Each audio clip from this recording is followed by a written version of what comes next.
രമേശ് ചെന്നിത്തലയെ നേരിടാൻ യുവാക്കളെയാണ് LDFും NDAയും നിയോഗിച്ചിരിക്കുന്നത്. കഴിഞ്ഞ പാർലമെന്റ് തെരഞ്ഞെടുപ്പിലെ പ്രകടനം ഇരു മുന്നണികളും നടത്തിയാൽ മത്സരം വാശിയേറിയതാകും.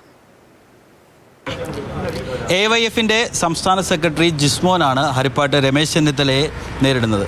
വലിയൊരു മത്സരമാണ്. തീർച്ചയായും ഇടതുപക്ഷം വലിയ വിജയം ഈ മണ്ഡലത്തിൽ നേടുമെന്നുള്ളതാണ്. കാരണം ഈ മണ്ഡലത്തിൽ കഴിഞ്ഞ 15 വർഷമായി തുടർച്ചയായി അദ്ദേഹം പ്രതിനിധാനം ചെയ്യുകയാണ്. പക്ഷേ ഈ മണ്ഡലം കേരളം ഇന്ന് ഒരു വികസനത്തിൻ്റെ പാതയിൽ സഞ്ചരിക്കുമ്പോൾ ആലപ്പുഴ ജില്ലയിലെ മറ്റു മണ്ഡലങ്ങൾ വികസന കുതിപ്പിലേക്ക് കടക്കുമ്പോഴും ഈ മണ്ഡലം വികസന മുരടിപ്പിലേക്കാണ് പോയിക്കൊണ്ടിരിക്കുന്നത്. അതുകൊണ്ട് തീർച്ചയായും ഈ ഹരിപ്പാട് ജനങ്ങൾ ഒരു മാറ്റം ആഗ്രഹിക്കുന്നു എന്നുള്ളതാണ്.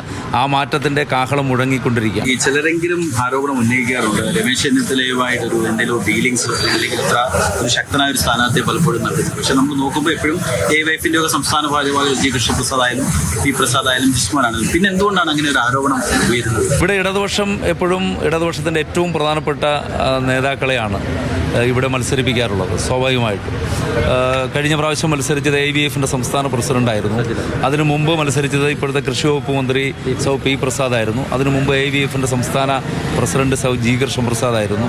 ഇപ്പോൾ AVFിൻ്റെ സംസ്ഥാന സെക്രട്ടറി എന്ന രീതിയിൽ എന്നെ പാർട്ടിയുടെ ദേശീയ കൗൺസിൽ അംഗം കൂടിയായിട്ടുള്ള എന്നെ ആ ഉത്തരവാദിത്വം പാർട്ടിയും അതുപോലെ തന്നെ ഇടതുപക്ഷ ജനാധിപത്യ മുന്നണിയും ഏൽപ്പിച്ചിരിക്കുകയാണ്.